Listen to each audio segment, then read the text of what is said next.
Rebonjour chers frères et sœurs, nous sommes à l'après-midi et nous avons l'évangile de notre Seigneur Jésus-Christ, le Fils de Dieu, publié par Dom Paul Delatte, abbé de Solesmes, Tours, en 1945. C'était la 23e édition. Solesmes, nous avons le frère Germanus Causien, abbas Saint-Pétri de Solesmes. Cela a été imprimé à Touronibus en mai 1942. Ludovicus Josephus, archidiocèse de Tourone. Nous allons donc lire ce que le Seigneur nous fait découvrir. L'évangile de notre Seigneur Jésus-Christ, le Fils de Dieu. C'est le premier chapitre et c'est la 5e partie. Ministère en Judée et en Pérée. P-E accent aigu, R-E accent aigu, E. Et je cite, chapitre 1. Le Seigneur à Jérusalem pour la cénopégie. Nous verrons que veut dire cénopégie. C'est ce livre, ce chapitre est pris dans Jean, chapitre 7, à partir du verset 11 jusqu'au verset 36, que je vais lire avec vous. Les Juifs le cherchaient donc à la fête et disaient, où est-il? Et il y avait grand bruit dans la foule à son sujet. Car les uns disaient, il est bon. Les autres disaient, non, il séduit les foules. Mais toutefois, nul ne parlait ouvertement de lui, par crainte des Juifs. Verset 14. Vers le milieu de la fête, Jésus monta au temple, et il y enseignait. Et les Juifs s'étonnaient, disant, comment sait-il les lettres, lui qui n'a pas fait d'études? Jésus leur répondit et dit, ma doctrine n'est pas de moi, mais de celui qui m'a envoyé. Si quelqu'un consent à faire sa volonté, il saura si cette doctrine est de Dieu ou si je parle de moi-même. Qui parle de soi-même cherche sa propre gloire, mais qui cherche la gloire de celui qui l'a envoyé, celui-là est véridique et il n'y a point d'injustice en lui. Moïse ne vous a-t-il pas donné la loi? Et nul de vous n'accomplit la loi. Pourquoi cherchez-vous à me faire mourir? La foule répondit et dit, vous êtes possédés.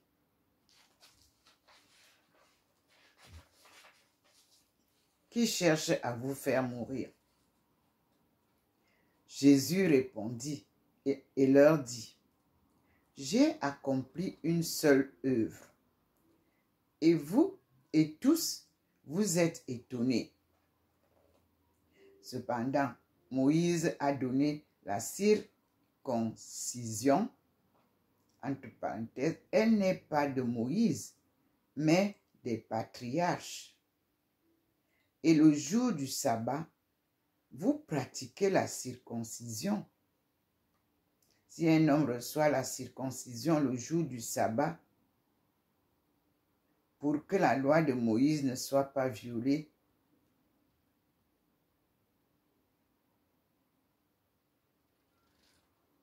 pourquoi vous irritez de ce que j'ai guéri tout à fait un homme le jour du sabbat? Ne jugez pas d'après l'apparence, mais jugez selon la justice.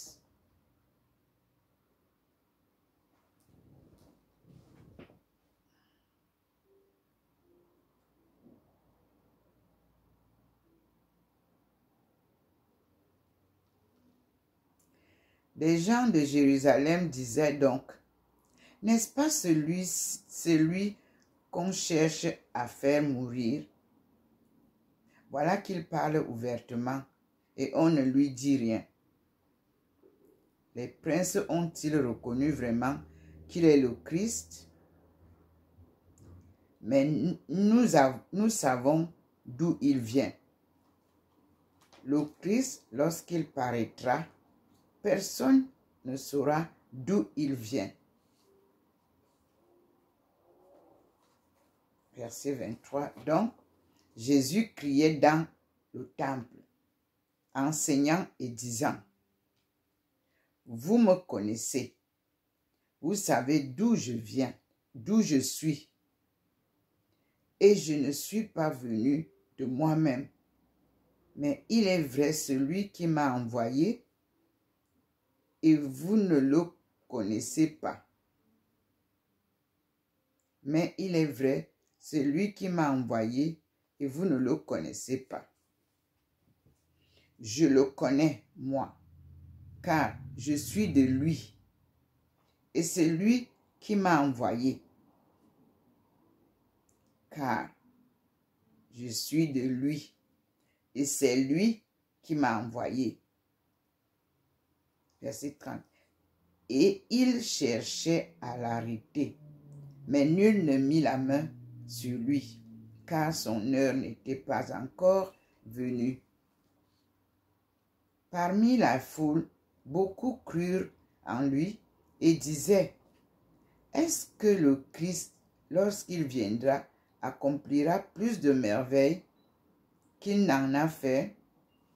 Les pharisiens entendirent la foule murmurer ces choses à son sujet.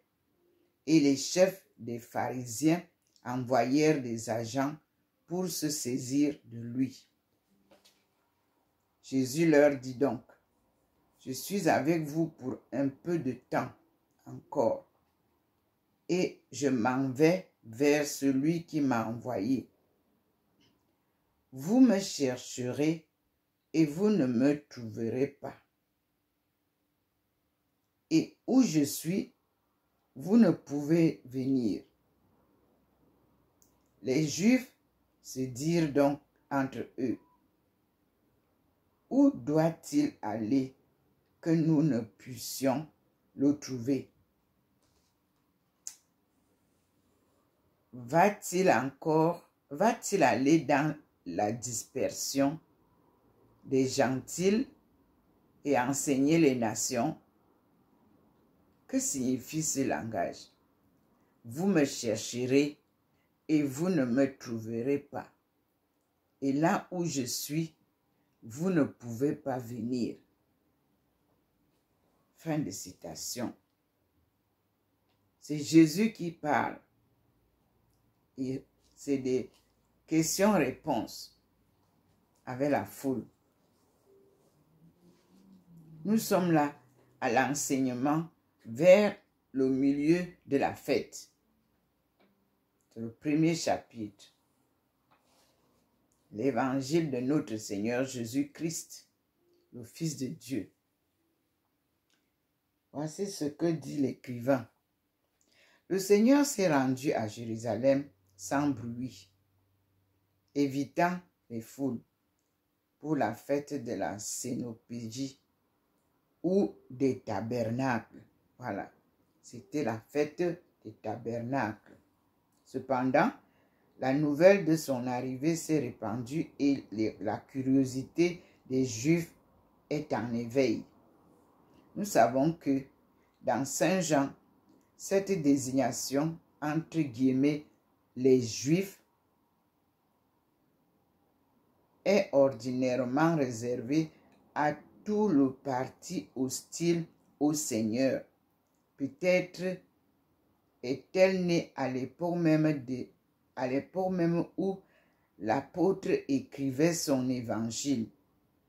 Durant tout le premier siècle, les Juifs furent les principaux adversaires du christianisme et les pourvoyeurs officiels de la persécution.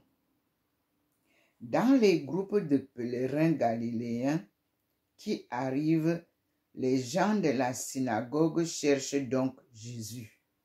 Ouvrez les guillemets. Où est-il? Fermez les guillemets. Point d'interrogation, fermez les guillemets. Même absent, il est le thème des conversations. Comme toujours, des appréciations très diverses circulent à travers la foule. Il est bon et juste, disent les uns.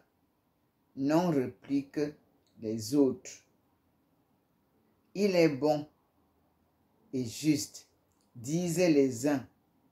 Non, répliquent les autres. Il séduit et entraîne le peuple. Mais il n'y avait pas de discussion ouverte. Nul n'osait par crainte des Juifs s'exprimer librement sur son compte, ni surtout prendre parti pour lui. La fête durait 8 jours. Au 4e, peut-être était-ce le jour du sabbat. Jésus monte au temple et prend la parole. Étonnement des Juifs énervés. 2 points. Comment cet homme-là sait-il les lettres, lui qui n'a pas fait d'études? Point d'interrogation, fermez les guillemets à la question. Il n'y a dans cette remarque moins de surprise que d'indignation. Et si l'on s'étonne, c'est moins de la science. C'est moins de la science du Seigneur que de l'audace d'un enseignement qui, n'ayant été puisé nulle part, ni à l'école d'Hillel, ni à celle de Chamaï, semble a priori devoir manquer d'autorité et d'exactitude. Point tiré. En effet, répond le Seigneur, cette doctrine que vous vous étonnez de trouver en moi, elle n'est pas de moi. Elle est à la fois mienne et non mienne. Qu'y a-t-il au monde qui soit plus à nous que nous-mêmes? Point d'interrogation. Mais aussi qu'il y a au monde qui soit moins à nous que nous-mêmes, si nous recevons à toute heure tout ce que nous sommes. C'est une question et je reprends la phrase. Mais aussi, qu'y a-t-il au monde qui soit moins à nous que nous-mêmes, si nous recevons à toute heure tout ce que nous sommes? Point d'interrogation. C'est le cas du Fils de Dieu. 2 points. Tout ce qu'il est, tout ce qu'il a et tout ce qu'il sait est bien à lui. Mais il le tient de son Père, de celui qui l'a envoyé. Point. S'il n'a pas de doctrine,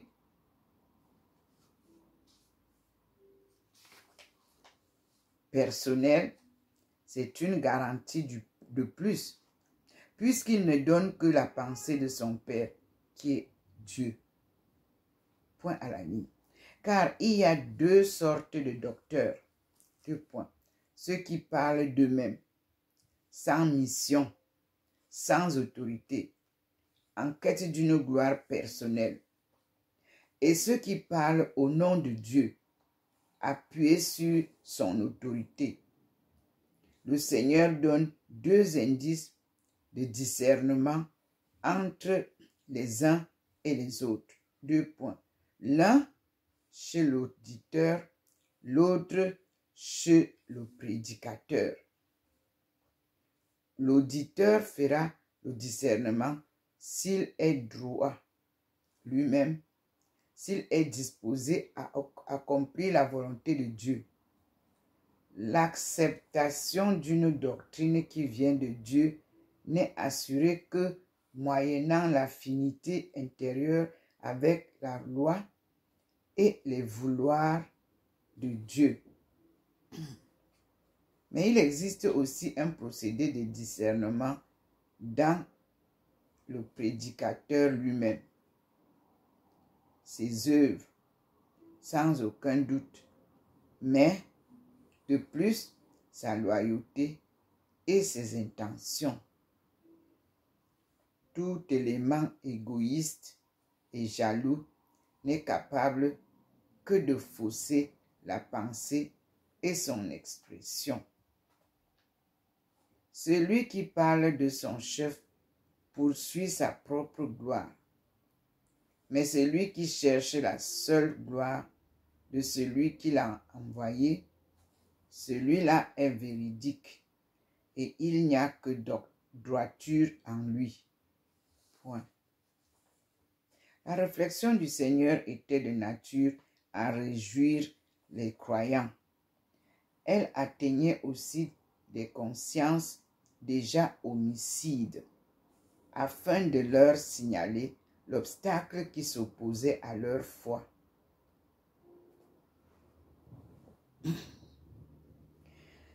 Les Juifs seraient d'accord avec l'envoyé de Dieu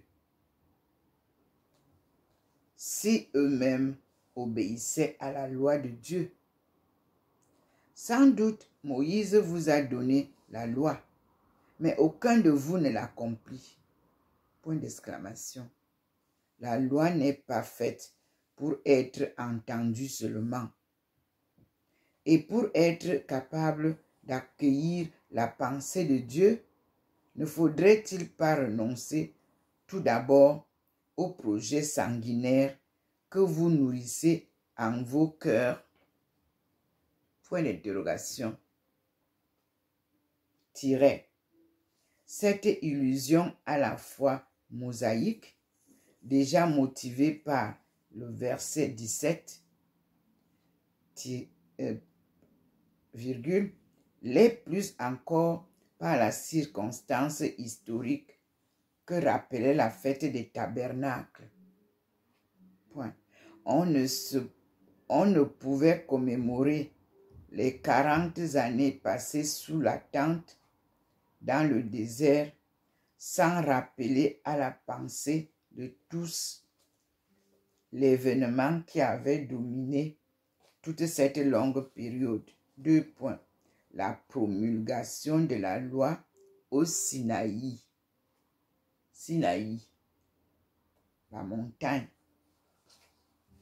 Et l'opportunité saisissante de l'allusion paraît encore davantage si, avec beaucoup d'auteurs, on suppose que cette année-là, était l'année sabbatique, durant laquelle, selon les prescriptions du Deutéronome, chapitre 31, versets 9 à 13, la loi devait être lue solennellement au peuple. À la ligne. Le projet meurtrier des pharisiens n'avait pas été divulgué encore. Et dès que le Seigneur demande ouvertement 2 points, pourquoi cherchez-vous à me faire mourir? Point d'interrogation fermé, ouvre les guillemets. La foule, qui n'est point du complot, laisse échapper une protestation.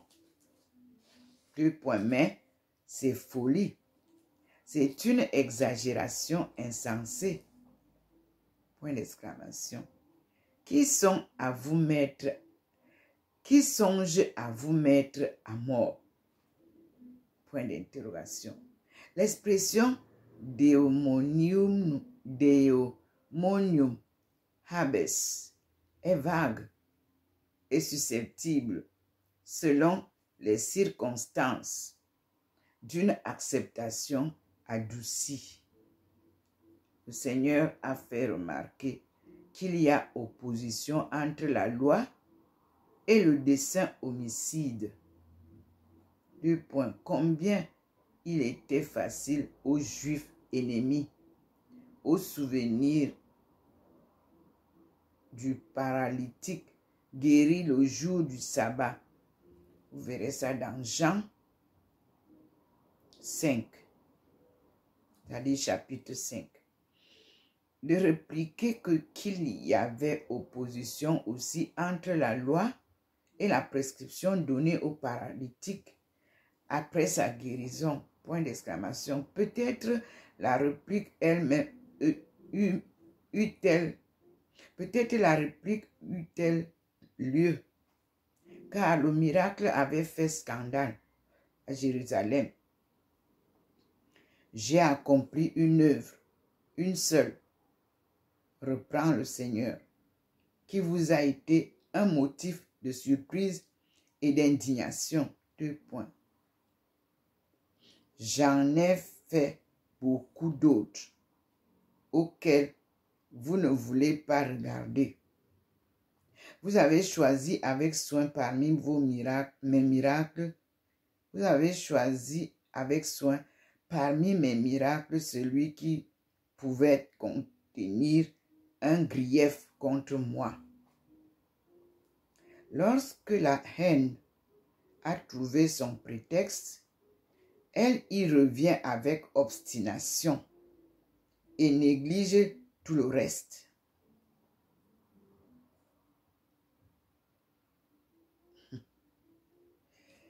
Vraiment. Aussi, le Seigneur en appelle-t-il à la part de bonne foi et de droiture qui peut se trouver encore chez les auditeurs. Point. Voyez, leur dit-il, Moïse vous a prescrit la circoncision, virgule, tiret. Encore que la circoncision ait été simplement adoptée par Moïse. 2 points. En fait, elle vient des patriarches. Point virgule. Elle n'est donc pas essentiellement caractéristique du judaïsme qu'elle a dévancé. Et si le 8e jour depuis la naissance tombe un jour de sabbat, vous donnez à l'enfant, en dépit du sabbat, le bienfait de la circoncision, afin que la loi de Moïse soit obéie. Comment donc vous irriter de ce que j'ai rendu pleine santé à un homme le jour du sabbat et guéri à la fois le corps de l'âme, tous deux malades depuis 38 ans? N'est-ce pas un bienfait plus grand que la circoncision? Ce que vous vous permettez, pourquoi me l'interdire? Sachez être équitable. Point à la ligne. On ne voit pas que les Juifs aient rien trouvé à répondre. Ce qui suit nous montre combien était variée la composition de l'auditoire. Il s'y trouvait des pharisiens, adversaires acharnés, des Galiléens naïfs et ignorant le dessein des chefs de la synagogue, des gens de Jérusalem que soupçonnaient le complot sans y être gagnés eux-mêmes. Ce sont ces derniers qui s'étonnent de voir le Seigneur libre au milieu de ses ennemis. Point. Ouvrons les guillemets. N'est-ce pas, disait-il, celui qu'on cherche à faire mourir? Point d'interrogation, fermez les guillemets. L'attitude des meneurs est pour eux inexplicable. Depuis 1 an et demi, ils ont projeté la mort de Jésus. Ils ont la force, ils ont l'opportunité, et Jésus semble se livrer lui-même. Il parle ouvertement dans le temple et on ne lui dit rien. Point d'exclamation. Est-ce donc, se demande la foule, que les chefs ont reconnu après mûr examen qu'il est vraiment le Christ? Point d'interrogation et 3 points. Mais non, ajoute d'autres, il ne peut être le Christ. Le Christ, lorsqu'il paraîtra, personne ne saura d'où il vient. 2 points. Il surgira soudain et aura besoin d'Élie. Et aura besoin qu'Élie vienne le désigner et lui rende témoignage. Puisqu'il se présentera sans père, sans mère, sans généalogie. Point. Or, celui-ci, nous savons d'où il vient. 2 points. Nous le connaissons comme le fils de Joseph et de Marie, et comme Galiléen. Point à la ligne. Toujours soucieux de proclamer en Jérusalem sa mission et sa filiation divine, le Seigneur saisit cette occasion nouvelle. À haute voix, dans le temple, il relève ce qu'il y a de vrai, ce qu'il y a d'inexact et d'incomplet dans l'objection qui a surgi.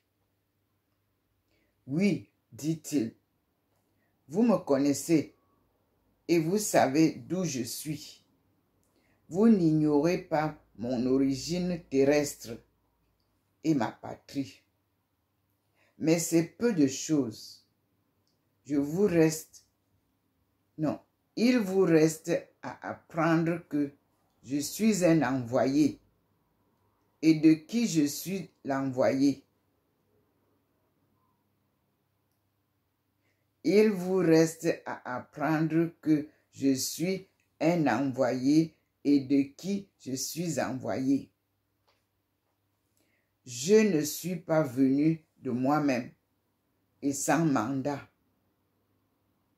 Celui qui m'a envoyé est vrai.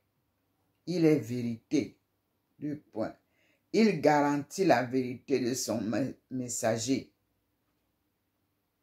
Il montre sans cesse que ma mission vient de lui. Avec lui, on ne saurait contester. Mais vous ne le connaissez pas. Je le connais moi, car je suis de lui. Et c'est de lui que je tiens ma mission.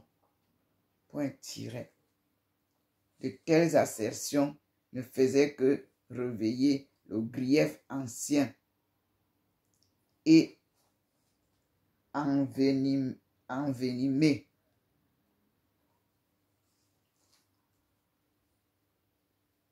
Nous avons cela dans Deutéronome 5, verset 18. Aussi, la haine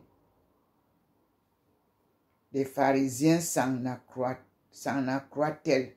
2 points. Eux aussi persévèrent dans leurs pensées. Ils veulent sur le champ s'emparer de Jésus.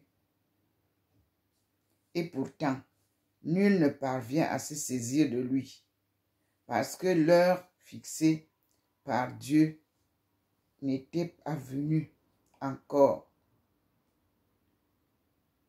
Parce que l'heure fixée par Dieu n'était pas venue encore. Même sa doctrine et ses miracles lui gagnaient la faveur du peuple. Beaucoup disaient, 2 points, est-ce que le Christ, lorsqu'il viendra, accomplira plus de merveilles? Point d'interrogation à la ligne. Devant les dispositions de cette foule où se tiennent des propos favorables au Seigneur, les chefs de la synagogue sadducéens, pour la plupart, s'abouchent avec les pharisiens afin de conjurer à tout prix le péril qui va croissant et de combattre l'engouement de la sotte multitude. Ils donnent à la police du temps des instructions précises pour l'arrestation.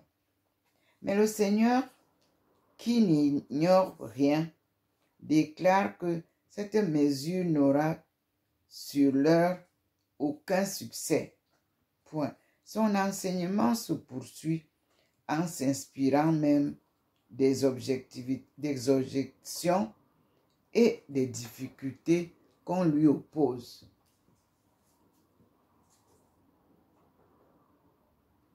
Je suis avec vous, dit-il, pour un peu de temps encore, libre au milieu des embûches qui me sont tendues. Et c'est librement aussi que je m'en irai vers celui qui m'a envoyé. Point. Vous me cherchez aujourd'hui dans votre haine. Vous me cherchez quelques jours dans votre détresse. Et vous ne me trouverez pas, car je serai et je suis dès maintenant là où vous ne pouvez pas venir. Point. 3 points tirés. Cette parole inquiète les Juifs qui se demandent entre eux: où prétend-il aller? Dans un lieu où nous ne pourrons pas l'atteindre? C'est la question. Aurait-il l'intention de se diriger vers la dispersion, vers la population juive répandue chez les Grecs, à Tars, à Antioche, à Alexandrie, et de porter sa prédication aux gens de l'hellénisme? Que signifie ce langage? Vous me chercherez et vous ne me trouverez pas. Et là où je suis, vous ne pouvez pas venir. C'est une question. Je reprends la phrase. Mais le Seigneur leur dit: vous me cherchez et vous ne me trouverez pas. Et là où je suis, vous ne pouvez pas venir. C'est une question tirée. Mais le Seigneur ne s'explique pas davantage. Il les abandonne à leurs commentaires, où se mêlent la curiosité, l'inquiétude, la peur, l'hostilité.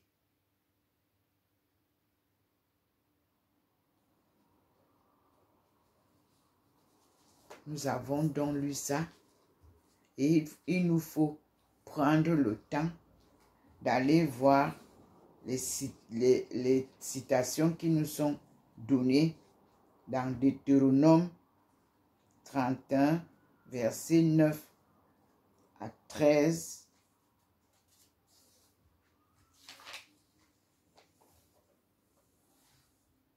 Pour que nous puissions comprendre. Nous verrons aussi dans Deutéronome 5, verset 18. Ceci nous amène à un arrêt pour après prendre une autre vidéo pour qu'elle ne soit pas longue, puisque je dois garder de l'espace. Merci Seigneur. Il se manifeste à l'endroit blanc. Je vais aller avec vous J'espère qu'il va vous faire voir ça avant que je n'arrête la vidéo.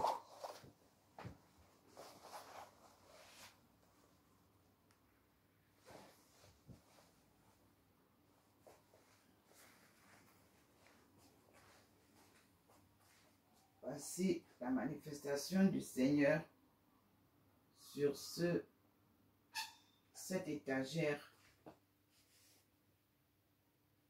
J'espère que vous voyez bien.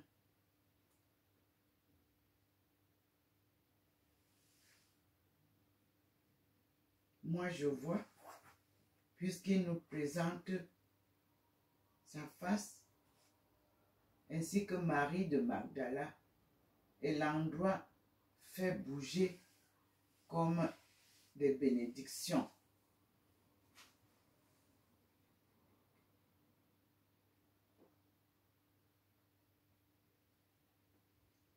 Merci Seigneur pour tes enseignements.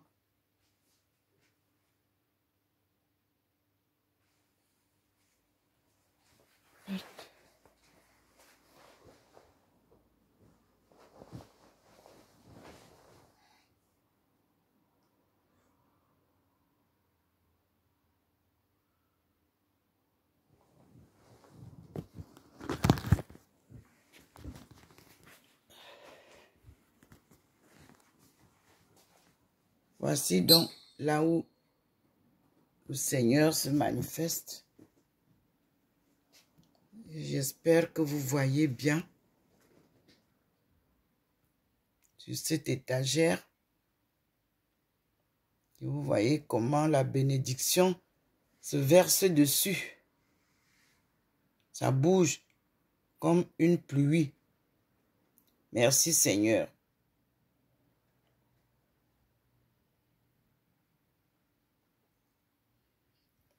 Observez bien.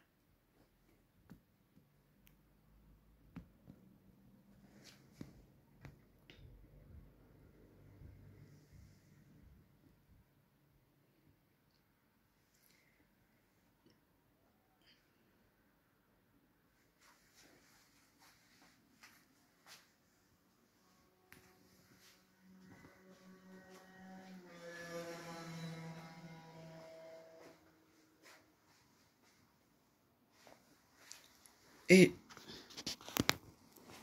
nous repartons ici.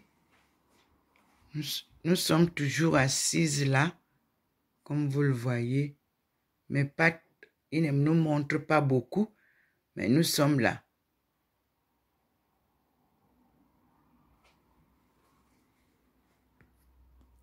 Ici, le couple est là.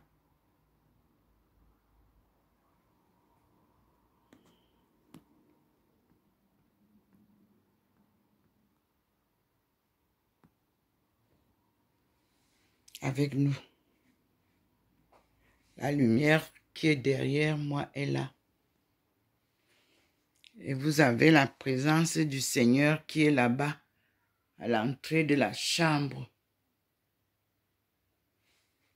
Et vous voyez comment il a posé les plaques de lumière sur le mur, au niveau de l'académie, au niveau de l'écuménisme et au niveau de Maman Marie.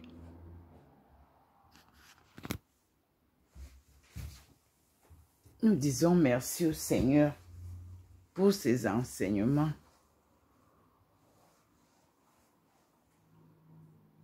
Aujourd'hui, il n'y a pas la manifestation sur le mur de la chambre.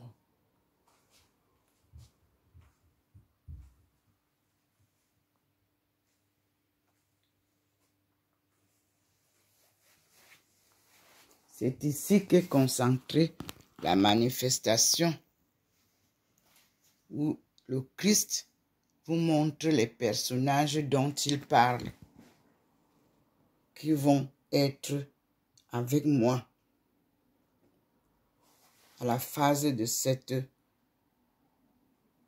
partie de notre marathon vers la gloire.